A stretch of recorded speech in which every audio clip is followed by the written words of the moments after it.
శుభదర్శనం కార్యక్రమం చూసేటువంటి ప్రేక్షకులందరికీ శుభోదయం. జాతకపరమైన సమస్యలు సందేహాలు ఎన్నెన్నో ఉంటాయి కనుక అలాంటి వాటిని నివృత్తి చేసేందుకు కొన్ని నంబర్స్ పైన స్క్రీన్ మీద డిస్ప్లే అవుతుంటాయి కనుక ఆ నెంబర్లకు కాల్ చేయండి. సరైనటువంటి సమాధానాన్ని తెలుసుకోవడానికి ప్రయత్నించండి. ఒక కాలర్ మనకు లైన్లో ఉన్నారు, వారితో మాట్లాడదాం. హలో హలో, నమస్తే సిద్ధార్థి గారు. నమస్తే, ఎక్కడి నుంచి మాట్లాడుతున్నారమ్మా? హైదరాబాద్ అండి. బాబు డేట్ ఆఫ్ బర్త్ ఆగస్టు 12/93 అండి. మీ పేరేంటి తల్లి? రాణి అండి. బాబు ప్లేస్మెంట్స్ కూర్చుంటున్నారండి, వికాస్. ఓకే, ఒకసారి డేట్ ఆఫ్ బర్త్, రోహిణి నక్షత్రం, డేట్ ఆఫ్ బర్త్ చెప్పండి. ఆగస్టు 12/93 అండి. ఆగస్టు 12/93. ఓకే, టైం చెప్తారా? జాబ్ గురించి టైం చెప్పండి అమ్మా. మీరు రోహిణి నక్షత్రం అదే సరే, టైం కావాలి. మార్నింగ్ 10 అట్లా. టైం లేదు సార్, మార్నింగ్ గురువారం ఆ రోజు.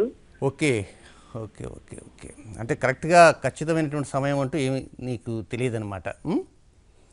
ఓకే, సో ఇక మీరు ఏమి తెలుసుకుందాం అనుకుంటారు? Only placements అనమ్మా? బాబు భవిష్యత్తు ఎలా ఉంటుంది? ప్లేస్మెంట్ 4th ఇయర్ చదువుతున్నాడు, ప్లేస్మెంట్స్ ఉన్నాయి అంటున్నారు జనవరిలో. ఓకే, జాబ్ వస్తుందా అని. అమ్మా ఒక చిన్న ప్రశ్న అడుగుతాను, మీరు కొంచెం చెప్పండి. బాబు ఏమన్నా కొంచెం కారం ఎక్కువ తింటారా? ఎక్కువ కారంగా ఉండే పదార్థాలని, మసాలా ఉంటాయి కదా రకరకాలుగా, మసాలాలు తక్కువేనండి. తక్కువ అంటే కారం కూడా తక్కువగా తింటుంటారా? ఆయనకు మజ్జిగనం తిందండి పుట్టిన దగ్గర. ఎందుచేతనంటే నేను ఎందుకు అడుగుతున్నానంటే, మీరు సమయం ఖచ్చితంగా చెప్పలేకపోతున్నారు. అక్కడేమో ఉదయం 10 గంటల లోపల ఉన్నారు, కొద్దిగా 9 గంటల యువతలకైతే ఫలితాలు ఒక రకంగా ఉంటాయి, 9 గంటల తర్వాత అయితే ఫలితాలు మరొక రకంగా ఉంటాయి. అందుకోసం అడుగుతున్నాను. సరే, ఎనీహౌ మీరు మజ్జిగ అనేది కొంచెం తక్కువగానే అసలు తినరా? అస్సలు తిండండి, అది మనం ఎవరిని తింటున్నా వెళ్ళిపోతాడు లేచి పక్క నుంచి. ఓకే ఓకే ఓకే సరే, ఎనీహౌ ఇప్పుడు మజ్జిగతోనే మనకు అవసరం, బట్ మీరు అవకాశం లేదు అని అంటున్నారు కనుక ఏదేమైనప్పటికీ అనుకూలమైన పరిస్థితులు రావటానికి దాదాపుగా 2016వ సంవత్సరం మే నెల నుంచే అనుకూలమైన పరిస్థితులు ప్రారంభమవుతుంటాయమ్మా. అయితే గురువారము అనేటువంటిది అనుకూలమైన రోజు కాదు. జన్మించింది గురువారం అయినప్పటికీ ఇకపైన రాబోయేటువంటి రోజుల్లో పనులు ప్రారంభించాలన్నా, లేక ముఖ్యమైనటువంటి నిర్ణయాలు తీసుకోవాలన్నా, రిజిస్ట్రేషన్ కానీ, పర్చేజెస్ కానీ, అగ్రిమెంట్స్ కానీ, ఇలాంటి వాటికి గురువారం అనుకూలమైన రోజు కాదు. గురువారాన్ని తప్పించి మిగిలిన రోజుల్లో ప్రయత్నాలు చేస్తూ ఉంటే కొంత డెవలప్మెంట్స్ అనేవి బాబుకి అనుకూలంగా వస్తాయి. మరొక కాలం సిద్ధంగా ఉన్నారు. హలో హలో, నా పేరు రాజేశ్వరి అండి. రాజేశ్వరి గారు చెప్పండి, ఎక్కడి నుంచి మాట్లాడుతున్నారు? నేను సత్తెనపల్లి దగ్గర గుడిపూడి గ్రామం నుంచి మాట్లాడుతున్నానండి. ఎవరి కోసం అమ్మా? మా బాబు కోసం అండి. చాలా సంతోషం సిద్ధాంత్ గారు మీ ఫోన్ కలవటం. రైట్ రైట్, శుభం అమ్మా. ఎన్నో సంవత్సరాల నుంచి ఎదురు చూస్తున్నానండి మీ ఫోన్ కోసం. Okay okay, date of birth చెప్తారా? 1/12 డిసెంబర్ 1991 అండి. 1/12/1991. సమయం అమ్మా? తెల్లవారుజాము 4:16 ఓకే, తెల్లవారుజాము 4:16. ఓకే ఓకే, హస్త నక్షత్రం కన్యారాశి చూసుకుంటున్నారా? అవునండి. ఓకే ఏమ్మా చెప్తాను. అయితే మీరు డీటెయిల్స్ ఏం తెలుసుకోవాలనుకుంటున్నారు? బాబుకి జాబ్ లేదండి, వాళ్ళ లైఫ్ ఎలా ఉంటుంది, వివాహం ఎప్పుడు అవుతుంది, ఓకే ఎలాంటి భార్య ఉంటుంది, వాడి లైఫ్ ఎలా ఉంటుంది అసలు, వాడి వలన మేము ఎలా ఉంటాం, ఒకే ఒక్క బాబు మాకు.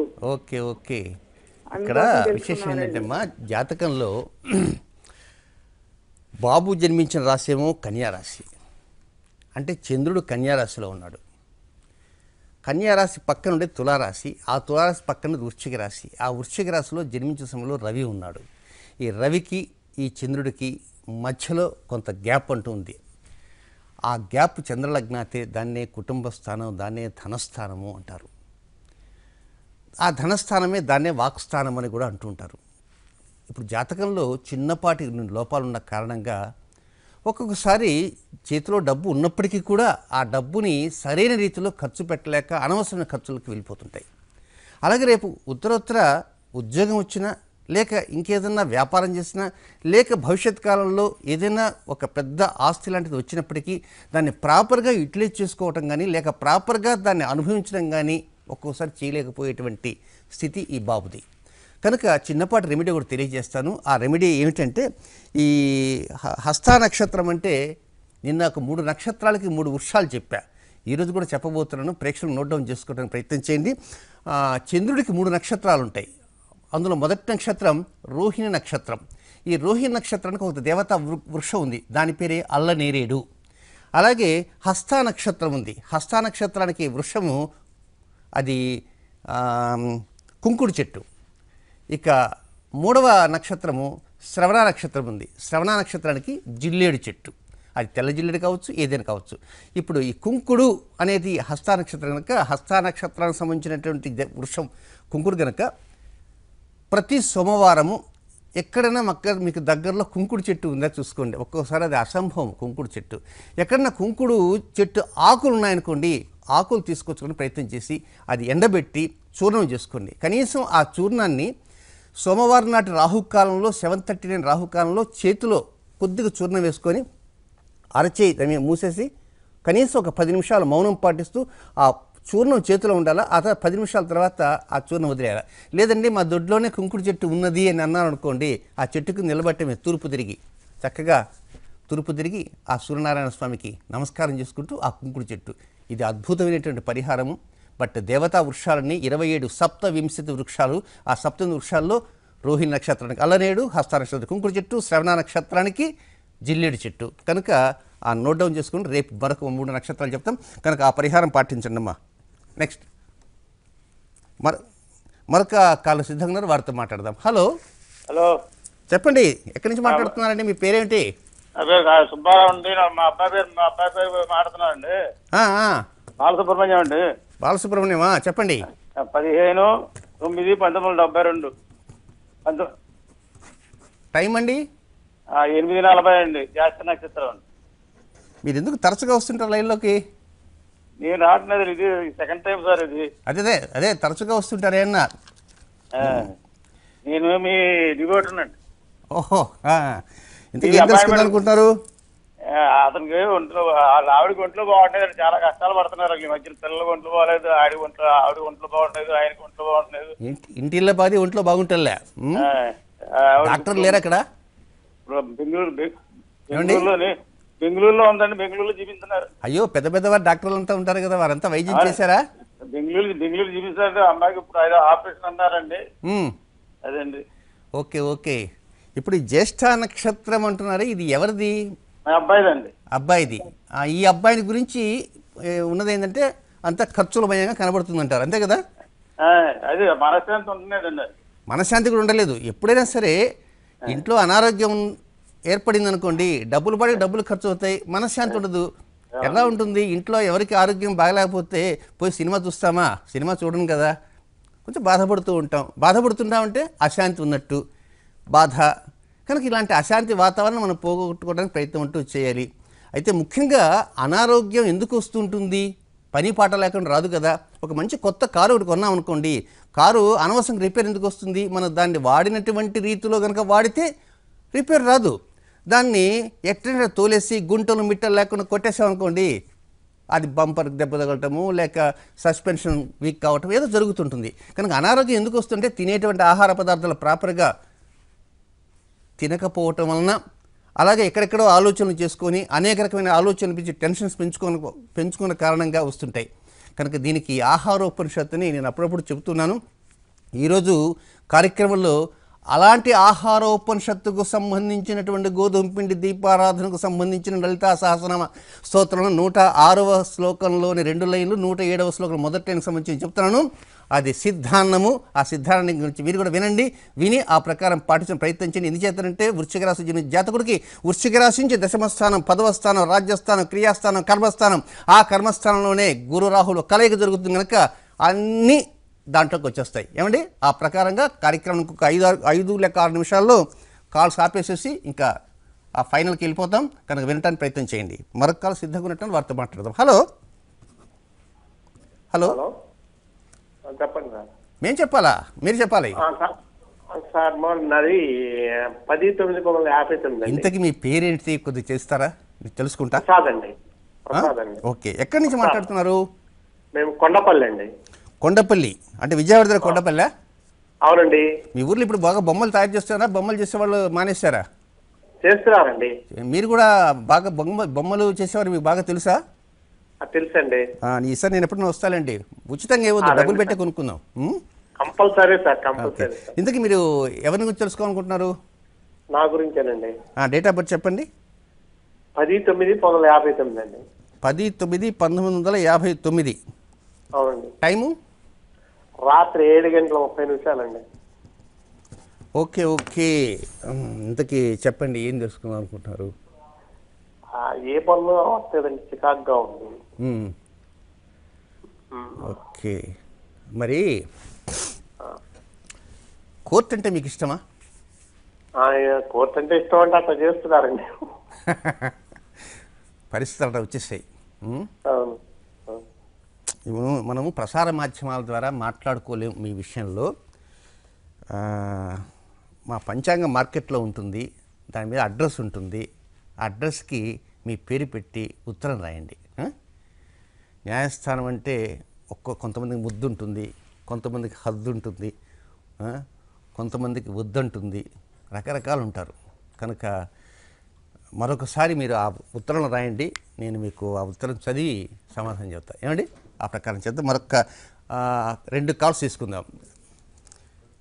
ఓకే, చెప్పండి. హలో హలో, నమస్కారం అండి. తెనాలి నుంచి సువర్చల్ని మాట్లాడుతున్నాను. తెనాలి నుంచి సువర్చల. సువర్చల గారు చెప్పండి, ఎవరి గురించి తెలుసుకోవాలనుకుంటున్నారు? మేనల్లుడి గురించి తెలుసుకుందాం అనుకుంటున్నాను. ఏమ్మా? 3/11/85 85 మధ్యాహ్నం 12:12 అండి. ఒక్క మాట, 3/11/85 75 85 అండి. ఓకే, సమయం మధ్యాహ్నం 3:11 12:00 అండి. 12:00. ఓకే, 12:00. ఇతని వివాహం గురించి, తర్వాత తను బీటెక్ చేసి ఉద్యోగం చేస్తున్నా అంత సంతృప్తికరంగా లేదు, జాబ్ మారాలనుంది. ఆ జాబ్ మారే సూచనలు ఉన్నాయా ఏంటని అడుగుదామనండి. ఓకే. ఆరుద్ర నక్షత్రం మిథున రాశి చూసుకుంటున్నారా? అవునండి. మీ ఆరోగ్యం బాగుందమ్మా? నాదా ఇంకా సెటిల్ అవ్వలేదండి. నా ఆరోగ్యం కొంచెం బాగుంటల్లా 10 రోజుల నుంచి. 10 రోజుల నుంచే? అవునండి. తెనాలా మీరు? అవునండి. తెనాలి ఏ పేటమ్మా? తెనాలి రామలింగేశ్వరపేట అండి. ఓకే ఓకే, మాది తెనాలేదండి, మా అత్తగారి తెనాలి, నాది కాదు. మీదా? అట్లాగండి. ఏ పేటలో ఉంటే ఉన్నారా? ఇప్పుడు మీరు అంతా అక్కడ పోతారు నేరుగా. మారిసిపేటమ్మా. సరే చెప్పండి. ఇప్పుడు ఆరుద్ర నక్షత్రంలో జన్మించినటువంటి జాతకుడు, మిథున రాశి జాతకుడు, వివాహ సంబంధంగా చిన్నపాటి ఆటంకాలు తగులుతూ ఉంటాయి. ఈ వివాహ సంబంధానే కాదు, అది ఉద్యోగపరంగా, అలాగే మీ అంశాల్లో కూడా, తల్లిగారి విషయాలు కూడా ఒక్కోసారి ఆటంకాలు తగులుతుంటాయి. ఇలాంటి ఆటంకాలు తగలకుండా ముందుకు వెళ్ళాలంటే కొంత ఓపిక పట్టాలి.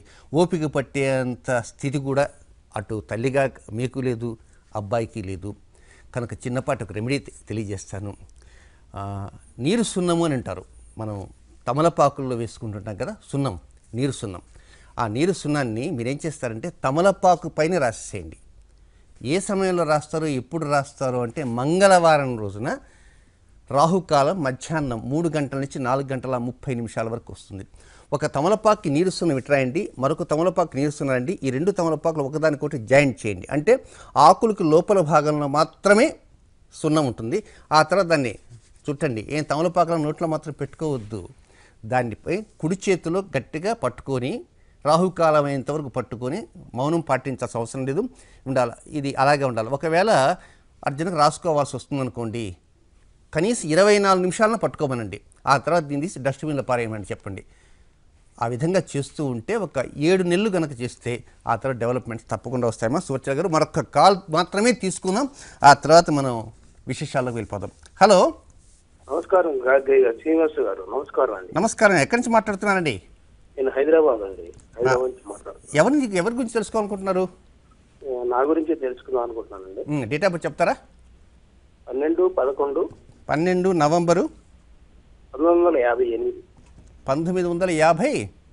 1958. టైం సాయంత్రం 6:35 నుంచి అన్నారండి. నాకు అంత బాగా 6:35 నుంచి ఎంతవరకు? తెల్లవారు లోపల లేక అర్ధరాత్రి వరకు? 7 లోపల. ఓకే ఓకే 65 లోపల. ఓకే. అనురాధ నక్షత్రం వృశ్చిక రాశిలో చూసుకుంటున్నారా? అదే చూసుకుంటున్నామండి. Okay okay okay. మీరు అమావాస్యకి దరిదాపుల్లో జన్మించారా?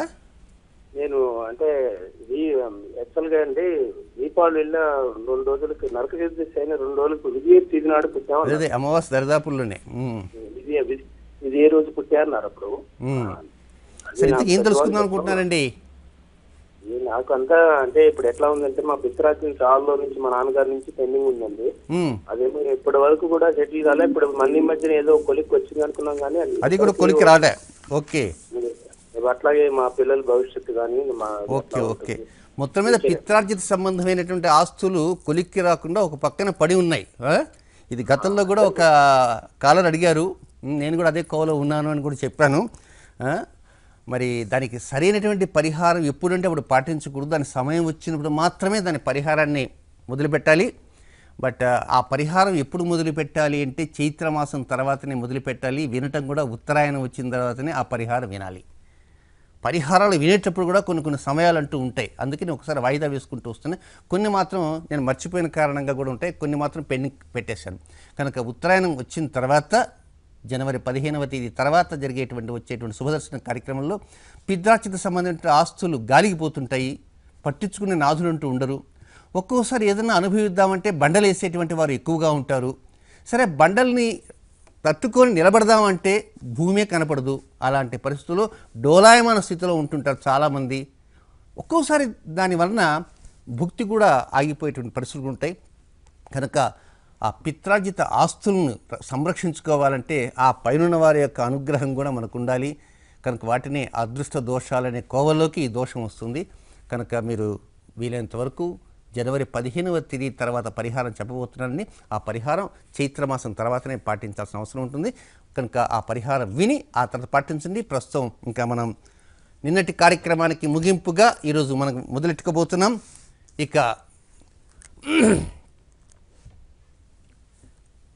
ప్రేక్షకులు బాగా జాగ్రత్తగా వినండి. ఈ పూర్తిగా చెప్పటం కోసంగానే దాదాపుగా ఒక 15 నిమిషాలు కార్యక్రమం చెప్తున్నాం. వీలైనంత వరకు శ్రద్ధగా ఆలకించండి. 6 గంటల 30 నిమిషాలకు ముందే, ఒక 2-3 నిమిషాల ముందే స్టార్ట్ చేసాం కార్యక్రమాన్ని. ఏమిటి అని అంటే, లలితా సహస్రనామ స్తోత్రంలో 106వ సంఖ్యలో 2 శ్లోకంలో 2 వాక్యాలు ఉంటాయి, 2 లైన్లు ఉంటాయి. 107లో 1 లైన్ ఉంటుంది. ఈ మొత్తం 7 నామాలతో ఉంటుంది. ఇది మూలాధార చక్రానికి సంబంధించినటువంటి దేవత, అస్థి దేవత, ఎముకలకు సంబంధించిన దేవత. అంతేకాకుండా నాదోత్పత్తి కేంద్రంగా ఉన్నటువంటి ఆ స్థానానికి అధిష్టాన దేవత. ఆ దేవత పేరే సాకిన్యాంబ. ఈ సాకిన్యాంబ దేవత అక్కడ ఉంటుంది. అక్కడ పరివేష్టితురాలైనటువంటి ఆ సాకిన్యాంబ స్వరూపిణి ఎవరు అంటే లలితాదేవి యొక్క స్వరూపిణే సాకిన్యాంబ. కనుక ఆ లలితా పరాభట్టారిక దేవతను మనం ప్రార్థించాలి. ఏ విధంగా ప్రార్థించాలి దాన్ని మనం తెలుసుకోవాలి. ముఖ్యంగా గర్భంలో పిండం 4 నెలలు దాటి 5వ మాసం వచ్చినప్పటి నుంచి ఎముకలు అవి ప్రారంభమవుతాయి, తయారు కావటం. కనుక ఆ సమయంలో ఈ సిద్ధానం అనేటువంటిది ఆదివారం రోజుల్లో గనక ఈ గర్భవతులు గనక స్వీకరిస్తుంటే, ప్రసాదంగా స్వీకరిస్తుంటే ఎముకలు పుష్టి బాగా ఉంటుంది. చాలామందికి ఎముకలు గుల్లపారిపోయి ఉంటాయి. అలాంటి వారు కూడా ఈ పరిహారం రూపంలో ఆదివారం పూట ఆ తల్లిని ప్రార్థించి ఆ సిద్ధానం. ఏమంటే తల్లిని ప్రార్థించకుండా మేము సిద్ధానం ఇంత చేసుకొని 3 పూట్ల తినచ్చా, లేకపోతే మిగతా రోజుల్లో కూడా ఆ సిద్ధానం తినచ్చా అంటే తినవచ్చు, ఆకలి తీరుతుంది అంతే తప్ప ఆ పర్టికులర్గా చేసేటువంటి కార్యక్రమం ఏదైతే ఉంటుందో దాని మీద దాని ప్రభావం తక్కువగా ఉంటుంది. ఇక ఈ సిద్ధానానికి సంబంధించినటువంటి అనుమానాలు చాలామందికి ఉంటాయి. ఏమండి, ఇది పెసరపప్పుతో చేసేటువంటి బియ్యం పెసరపప్పు కలిపి చేసేటువంటిది ఉంటుంది కదా కట్టె పొంగలి, ఈ కట్టె పొంగల్లో బెల్లం ఐటమ్ ఏమిటి అని కొంతమందికి అనుమానం వస్తుంది. కొబ్బరి, పచ్చి కొబ్బరి అయితే బాగుండదేమో, ఎండు కొబ్బరి. సరే, అక్కడ ఎండు కొబ్బరికే రాజీ పడి ఎండు కొబ్బరి మీద వెళ్ళిపోతాం. మొత్తం దానిలో వేయవలసిన వస్తువులు 9 వస్తువులు వరుసగా చెప్పేస్తాను. మొదటిది స్వచ్ఛమైన బియ్యము. స్వచ్ఛమైన బియ్యం అంటే ఏమిటి అంటే దాంట్లో రాళ్ళు రప్పలు లేకుండా బాగా శుభ్రంగా ఏరినటువంటి బియ్యము, స్వచ్ఛమైన బియ్యం. ఆ తర్వాత రెండవది పెసలు లేక పెసరపప్పు, పొట్టు తీయనటువంటి పెసరపప్పు. రెడీమేడ్గా పొట్టు తీసి ఉంటాయి, అవి పనికి రావు. కనుక ఒక గ్లాసు బియ్యం తీసుకున్నారనుకోండి, దానికి సగం పెసరపప్పు తీసుకోవాలి. ఆ తర్వాత బెల్లం తురుము, అది ఎంత ఉండాలంటే పెసరపప్పు ఎంతైతే ఉంటుందో దాంట్లో సగభాగం ఈ బెల్లం ఆ తురుము. ఆవిడ బెల్లం కూడా అయిపోయింది. కొబ్బరి, ఎండు కొబ్బరి లేక పచ్చి కొబ్బరి తురుము, ఆ తురుము ఎంత ఉండాలి అంటే బెల్లం ఎంతైతే ఉంటుందో దానికి తగిన విధంగా ఈ కొబ్బరి కూడా ఉండాలి. మరీచం అంటే ముష్టి మాత్రం మరీచం సాత్ అంటే మిరియాల పొడి, అది ఘాటుగా వేసుకోకుండా ఒకసారి తినలేం కనుక తగిన మోతాదులో మిరియాల పొడి. నెక్స్ట్ తదర్థం సైంధవం రజహ, సైంధవ లవణం, ఆ లవణాన్ని బాగా నూరి అది కూడా కొద్దిగా.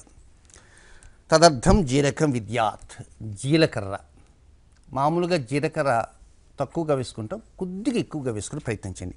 గోఘృతం, ఆవు నెయ్యి, ఆ తర్వాత ఆవు పాలు.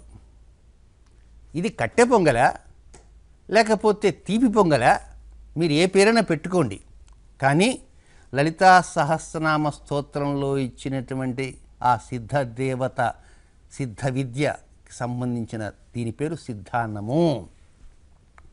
కనుక దీనిని మనము ఆ తల్లికి నివేదన చేయాలి. ఎప్పుడు నివేదన చేయాలి? ఆదివారం రోజుల్లోనే నివేదన చేయాలి. ఆదివారము ఏ సమయంలో చేయాలి అది మనం తెలుసుకుందాం.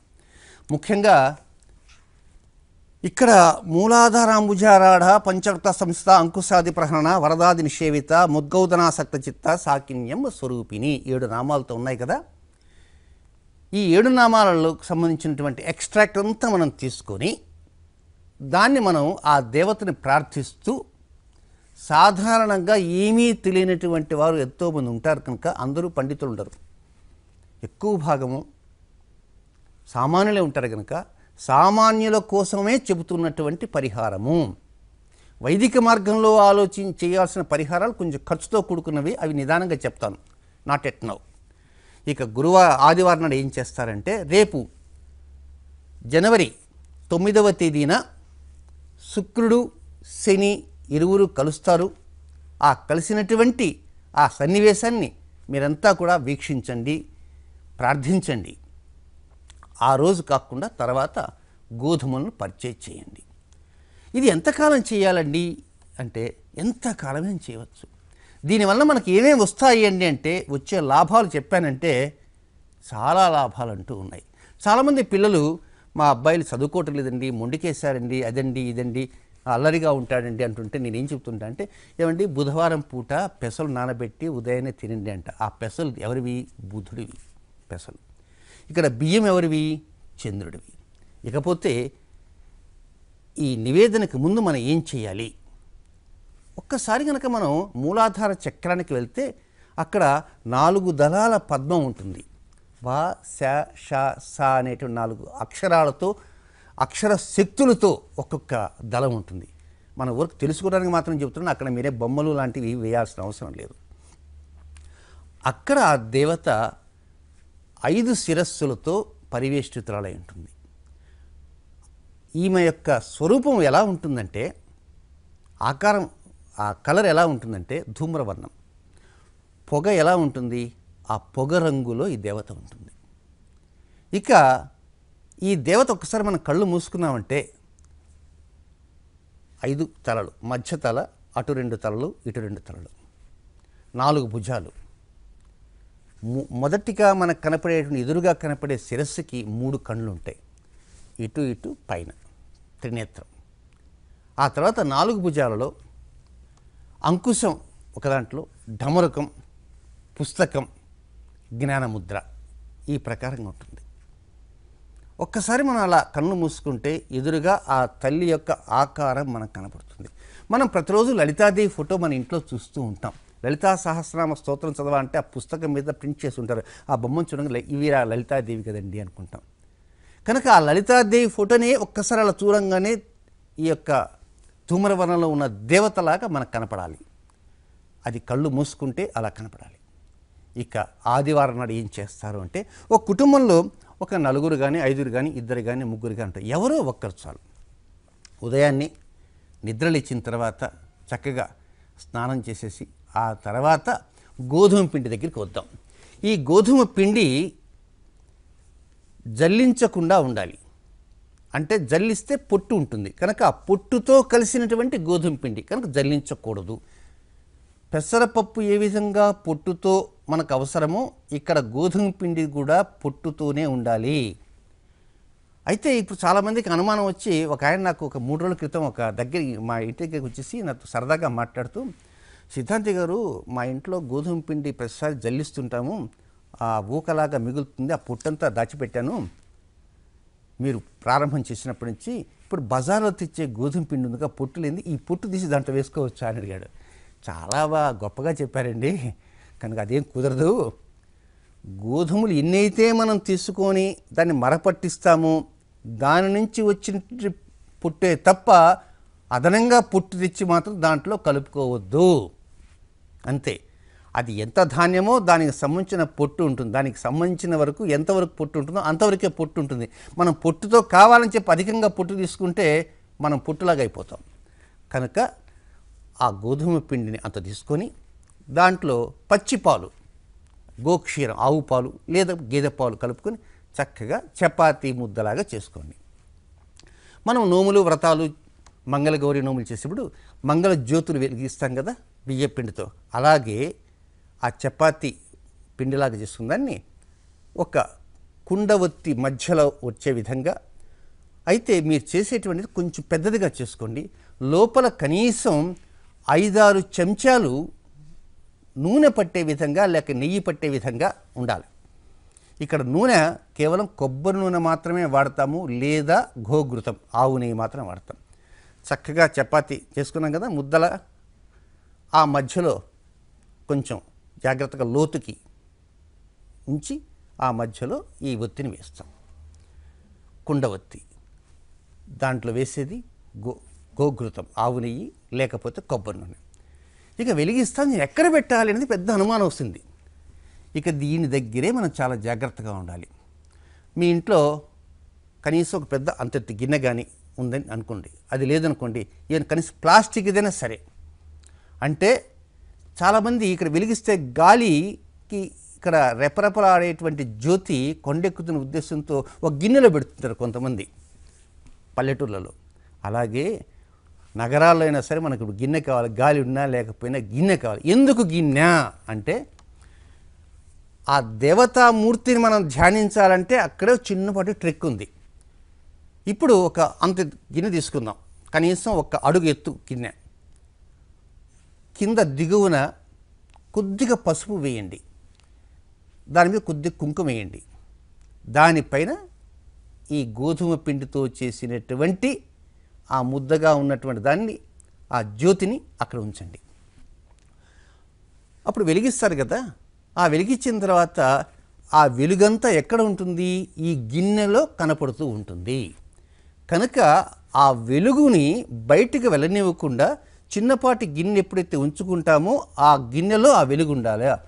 ఇప్పుడు మనకు కావలసిన దేవతను ఆ వెలుగులో చూసుకోవాలి. అది అక్కడ ఎప్పుడైతే అలా చూసుకుంటామో దాని యొక్క ప్రభావం మన కంటి రెటీనా మీద పడుతుంటుంది. సరే, అదంతా రెడీ చేసుకుంటారు. మీరు నివేదనకు సంబంధించినటువంటి కట్టె పొంగల్ని సిద్ధం చేసుకుంటారు. ఇది 7:30 లోపలనే ఈ జ్యోతిని వెలిగించుకోండి. పొంగలి 9 గంటలకి తయారు చేసుకున్న ఇబ్బంది అంటూ ఏమీ లేదు, 8 గంటలకు చేసుకున్న కట్టె పొంగలి ఇబ్బంది అంటూ లేదు. బట్ జ్యోతి ప్రజ్వలన మాత్రం 7:30 లోపలనే పూర్తయిపోవాలి. ఆ జ్యోతి వెలిగించిన తర్వాత కాంతిని కూడా 7:30 లోపలనే మనం చూడాలి. ఏమండి, నేను 6 గంటలకే లేచాను, అన్ని పనులు చేసుకున్నాను, స్నానం చేశాను, జ్యోతి వెలిగించాను, నేను చూశాను, మా అబ్బాయి చూశారు, తర్వాత మా అమ్మాయి చూసింది, మా వారు మాత్రం బయటికి వెళ్ళారండి, ఆయన 7:40కి వచ్చారండి, చూడవచ్చు, బట్ ఫలితం ఉండదు. కనుక కనీసం ఊరికి అలా చూడటం కాదు, కనీసం ఒక 5 నిమిషాలు చూద్దాం, నష్టమే లేదు. ఆ దేవతని చూడాలా. ఆ దేవత ఎక్కడ ఉంటుంది అంటే ఇది ఎక్కడ పెట్టుకోవాలి, ఇది టేబుల్ పెట్టుకోండి, పూజాబంధంలో పెట్టుకోండి, లేకపోతే చిన్న అలబన్లో పెట్టుకోండి, ప్రత్యేక మీకు అనువైనటువంటి స్థానంలో పెట్టుకోండి. ఏది లేకపోతే ఆ పెద్ద గిన్నె చేతిలో పట్టుకొని నిలబడి అలా చూస్తూ ఉండాలి. అలా చూస్తూ మీ యొక్క దృష్టి ఎక్కడ ఉండాలి, ఆ ఒత్తి మీద ఉండాలి, వెలుగుతున్నటువంటి ఒత్తి మీద ఉండాలి.